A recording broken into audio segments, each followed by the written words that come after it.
Hello दोस्तों, स्वागत है हमारे YouTube चैनल फैक्ट हब में। तो दोस्तों, आज एक बहुत बड़ी खुशखबरी लेकर आया हूँ जिसे सुनकर आप लोग झूम उठेंगे।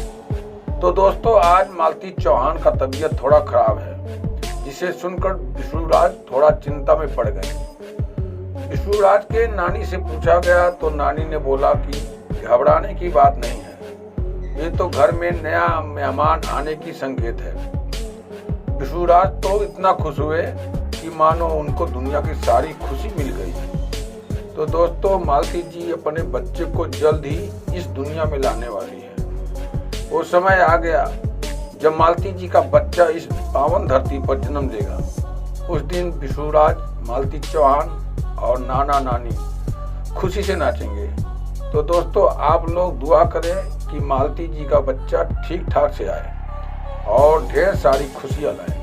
तो दोस्तों, ये वीडियो कैसी लगी कमेंट में ज़रूर बताएं और चैनल को सब्सक्राइब जरूर करें। धन्यवाद।